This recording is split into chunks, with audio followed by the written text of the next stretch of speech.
Hi ಎಲ್ರಿಗೂ ನಮಸ್ಕಾರ. Welcome back to Maheshwari Kannada vlogs. ಎಲ್ಲರೂ ಹೇಗಿದ್ದೀರಾ? ಐ ಹೋಪ್ ಎಲ್ಲ ಚೆನ್ನಾಗಿದ್ದೀರಾ ಅಂದ್ಕೊಳ್ತಾ ಇದ್ದೀನಿ. ಇವತ್ತು ಬೆಳಗ್ಗೆಯಿಂದ ಲಾಗ್ ಸ್ಟಾರ್ಟ್ ಮಾಡ್ತಾ ಇದ್ದೀನಿ. ಶೃಂಗೇರಿಲಿರೋದ್ರಿಂದ ಇವತ್ತು ನನ್ನ ಮಗನಿಗೆ ಅಕ್ಷರಾಭ್ಯಾಸ ಮಾಡ್ಸೋಕೆ ಹೋಗ್ಬೇಕಾಯ್ತು. ಅದಕ್ಕೆ ಬೆಳಗ್ಗೆ 6 ಗಂಟೆಗೆ ಎಳಿಸಿ ಎಲ್ಲರನ್ನೂ ರೆಡಿ ಮಾಡ್ತಾಯಿದ್ದೆ. ನನ್ನ ಮಗ ನನ್ನ ಕೈಲಿ ರೆಡಿ ಮಾಡಿಸ್ಕೊಳ್ಳಲ್ಲ ಅಂತ ಅವ್ರ ಅಪ್ಪನ ಕೈಲೇ ಬಟ್ಟೆ ಇಕ್ಕಿಸ್ಕೊಂಡು ಚುಚ್ಚುತ್ತೆ ಅಂತ ಹೇಳ್ತಾ ಇದ್ದ. ಹಂಗೂ ಅವ್ರ ಅಪ್ಪನೇ ಬಟ್ಟೆ ಹಾಕಿ ಅವನ್ನ ರೆಡಿ ಮಾಡಿದ್ರು.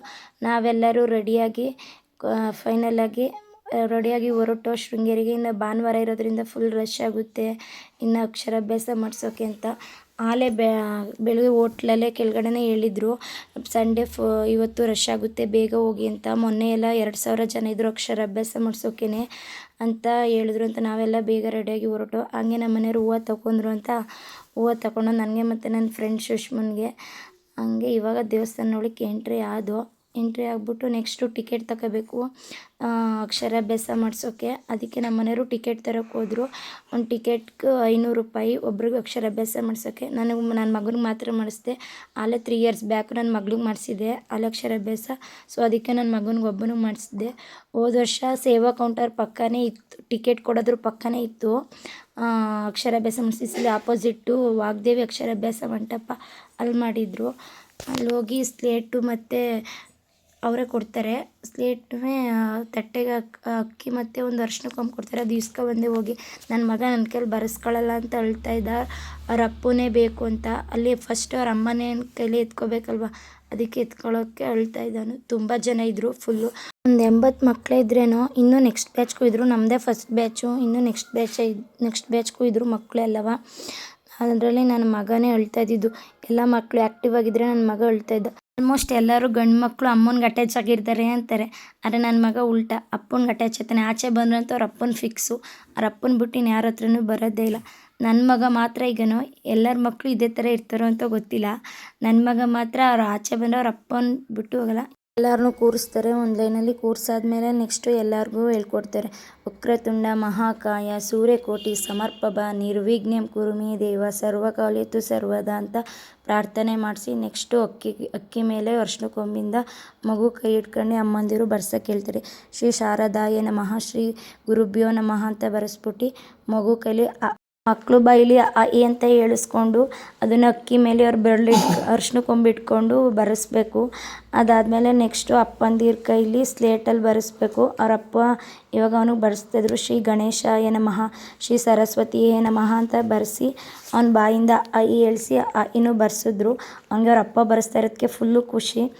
ನೆಕ್ಸ್ಟ್ ಅದೆಲ್ಲನೂ ಬರ್ದಾಕ್ಬಿಟ್ಟು ಅದನ್ನು ಸಣ್ಣ ಮಾಡಿಕೊಂಡು ಸ್ಲೇಟ್ನ ಅಕ್ಕಿನ ಅವ್ರಿಗೆ ಕೊಡಬೇಕು. ಅಕ್ಕಿ ಪ್ಲೇಟನ್ನು ಅವ್ರಿಗೆ ಕೊಡಬೇಕು. ವಾಪಸ್ ಸ್ಲೇಟ್ನ ನಾವೇ ಇಟ್ಕೋಬೇಕು. ನಾನು ನನ್ನ ಮಗಳಿಗೂ ಅದೇ ಸ್ಲೇಟಲ್ಲಿ ಮತ್ತೆ ಬರೆಸ್ದೆ ಹಿಂದೆ.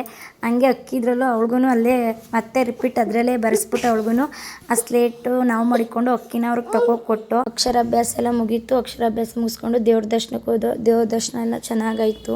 ಅಲ್ಲಿ ದೇವಸ್ಥಾನದಲ್ಲಿ ಪ್ರಸಾದ ಕೊಡೋದು ಲೇಟು ಅಂದರು. ನಮ್ಮದು 8:45 ದರ್ಶನ ಹೋಗಿತ್ತು. ಸೊ ಅದಕ್ಕೆ ಎಲ್ಲರೂ ಹೋಟ್ಲಲ್ಲೇ ತಿಂಡಿ ಮಾಡಿಬಿಡೋಣ ಅಂತ ಎಲ್ಲ ಹೋಟ್ಲಿಗೆ ಬಂದು ಎಲ್ಲರೂ ಲೈಟಾಗಿ ಆರ್ಡ್ರ್ ಮಾಡಿದ್ರು ಇಡ್ಲಿ ವಡೆ ಅಂತ. ಇಷ್ಟು ದೂರ ಬಂದು ಹೊರ್ನಾಡ್ಗೆ ಹೋಗ್ದವ್ರು ಆಗುತ್ತೆ ಅಂದ್ಬಿಟ್ಟು ಹೊರ್ನಾಡ್ಗೆ ಹೋಗೋಕ್ಕೋಸ್ಕರ ಅಲ್ಲಿ ಘಾಟ್ ಸೆಕ್ಷನ್ನು ರೋಡಲ್ಲೆಲ್ಲ ವಾಮಿಟ್ ಆಗೋ ಚಾನ್ಸಸ್ ಇರುತ್ತೆ ಅಂತ ಎಲ್ಲ ಲೈಟಾಗಿ ತಿಂಡಿ ತಿಂದ್ಕೊಂಡು ಹೊರ್ನಾಡು ಕಡೆಗೆ ಹೊರಟು. ಅಲ್ಲೆಲ್ಲ ಹಂಗೆ ಸುಮ್ಮನೆ ವೀಡಿಯೋ ಕ್ಲಿಪ್ಪಿಂಗ್ ತೆಗ್ದೆ ಬೆಟ್ಟ ಗುಡ್ಡದ್ದು. ನೆಕ್ಸ್ಟು ರೋಡಲ್ಲಿ ಒಂದು ದೊಡ್ಡ ಹಾವು ಬಿಸಿಲಿಗೆ ಮಲ್ಕೊಂಡೇ ಬಿಟ್ಟಿತ್ತು. ಅದನ್ನು ಸ್ವಲ್ಪ ಹೊತ್ತು ಗಾಡಿ ಆಫ್ ಮಾಡಿಬಿಟ್ಟು ಹಂಗೆ ಮೂವ್ ಮಾಡ್ಕೊಂಡು ಹೋದು. ಹೊರ್ನಾಡದಲ್ಲಿ ಫುಲ್ ಖಾಲಿ ಇತ್ತು ದೇವಸ್ಥಾನ, ಸ್ವಲ್ಪನೂ ರಶ್ಶೇ ಇರಲಿಲ್ಲ. ದೇವ್ರ ಮುಂದೆನೇ 2 ನಿಮಿಷ ನಿಂತ್ಕೊಂಡು ದೇವ್ರನ್ನ ಕಣ್ಣು ತುಂಬ್ಕೊತಾ ಇದ್ರೆ ಏನೋ ಒಂಥರ ಅನ್ನಿಸ್ತಾಯಿತ್ತು ಮನಸ್ಸಿಗೆ. ಖುಷಿ ಸಂತೋಷ ಎಲ್ಲ ಕ್ಷಣಕ್ಕೆ ಒಟ್ಟೊಟ್ಟಿಗೆ ಅಳು ಎಲ್ಲ ಒಟ್ಟೊಟ್ಟಿಗೆ ಬರ್ತಾಯಿತ್ತು. ಅಮ್ಮನವ್ರನ್ನ ಕಣ್ಣು ತುಂಬ್ಕೊಳ್ಳೋಕೆ ಅಷ್ಟು ಟೈಮ್ ಕೊಟ್ಟರಲ್ಲ ಅಂತ ಮನಸ್ಸಿಗೆ ಖುಷಿ ತಡೆಯೋಕ್ಕಾಯ್ತಾ ಇರಲಿಲ್ಲ. ಅಭಿಷೇಕ ಅರ್ಚನೆದೆಲ್ಲ ಲೈನ್ ಇತ್ತು, ಆದರೆ ದರ್ಶನಕ್ಕೆ ಹೋಗೋ ಲೈನ್ ಮಾತ್ರ ಖಾಲಿ ಇತ್ತು. ಅದನ್ನು ಹಂಗೆ ಮೂವ್ ಮಾಡಿ ಬಿಡ್ತಾಯಿದ್ರಲ್ಲ, ಜನನೂ ಇರಲಿಲ್ಲ. ಹಂಗೆ ಬೇಗ ದರ್ಶನ ಆಯಿತು. ಅಲ್ಲೂ ಪ್ರಸಾದ ತಿನ್ನೋಕ್ಕಾಗಲಿಲ್ಲ. ಹೌದು, ಪ್ರಸಾದ ಕೊಡೋದು ಲೇಟು ಅಂದರು. ನಾವು ಬೆಂಗಳೂರಿಗೆ ಬರಬೇಕಾಗಿತ್ತಿಲ್ಲ, ಇನ್ನೂ ಲೇಟಾಗಿಬಿಡುತ್ತೆ. ನೈಟು ಟ್ರಾವೆಲ್ ಮಾಡೋಕ್ಕೆ ದೂರ 10 ಅವರ್ಸ್ ತಗೊಳುತ್ತೆ ಹೊರ್ನಾಡು ಟು ಬೆಂಗಳೂರು ಅಂದ್ಬಿಟ್ಟು ನಮ್ಮ ಪಡಗೆ ನಾವು ಬಂದುಬಿಟ್ಟು. ನನ್ನ ಮಕ್ಳದು ಕಾರಲ್ಲಿ ಗಿಲ್ಲಿದೆ ಫ್ಯಾನ್ಸ್ದು ಅವ.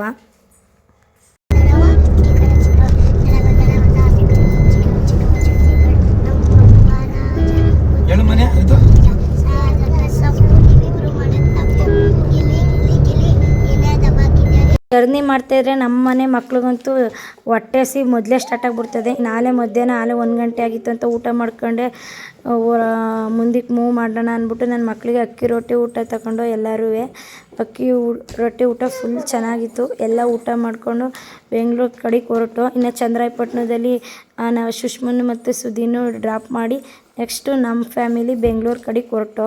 ಬೆಳ್ಳೂರು ಕ್ರಾಸ್ ಬರ್ತಾಯಿದ್ದಂಗೆ ಟ್ರಾಫಿಕ್ ಫುಲ್ ಜಾಮು. 1 ಕಿಲೋಮೀಟ್ರ್ ತನಕ ಕಾರ್ಗಳೆಲ್ಲ ಜಾಮ್ ಆಗಿ ನಿಂತಿದ್ವು. ಟ್ರಾಫಿಕ್ ಇಲ್ಲೇ ಇಷ್ಟೈತಿ, ಇನ್ನು ಬೆಂಗಳೂರಲ್ಲಿ ಎಷ್ಟಿರಬಾರ್ದು ಅನ್ಕೊಂಬಂದರೆ ಬೆಂಗಳೂರಲ್ಲೂ ಹಂಗೆ ಟ್ರಾಫಿಕ್ ಜಾಮು. ನಾವು ಬೆಂಗಳೂರು ರೀಚ್ ಆಗೋದಕ್ಕೆ ರಾತ್ರಿ 9 ಗಂಟೆ ಆಗೋಯ್ತು. ಈ ವ್ಲಾಗ್ನ ಇಲ್ಲಿಗೆ ಎಂಡ್ ಮಾಡ್ತಾ ಇದ್ದೀನಿ. ಯಾರ್ಯಾರೆಲ್ಲ ನನ್ನ ಚಾನಲ್ನ ಇನ್ನೂ ಸಬ್ಸ್ಕ್ರೈಬ್ ಮಾಡ್ಕೊಂಡಿಲ್ಲ ಪ್ಲೀಸ್ ಸಬ್ಸ್ಕ್ರೈಬ್ ಮಾಡ್ಕೊಳ್ಳಿ. ಈ ವಿಡಿಯೋ ಇಷ್ಟ ಆದರೆ ನಿಮ್ಮ ಫ್ಯಾಮಿಲಿ ಫ್ರೆಂಡ್ಸ್ಗೆ ಶೇರ್ ಮಾಡಿ, ಲೈಕ್ ಮಾಡಿ. ವಿಡಿಯೋ ನೋಡಿದ್ದಕ್ಕಾಗಿ ಧನ್ಯವಾದಗಳು. ಮುಂದಿನ ವಿಡಿಯೋದಲ್ಲಿ ಸಿಗ್ತೀನಿ. ಥ್ಯಾಂಕ್ ಯು, ಬಾಯ್ ಬಾಯ್. ಭಕ್ತಿ ಮತ್ತು ಶ್ರದ್ಧೆ ಇಲ್ಲದ ಜೀವನ ವಾಸನೆ ಇಲ್ಲದ ಕೃತಕ ಹೂವಿನಂತೆ.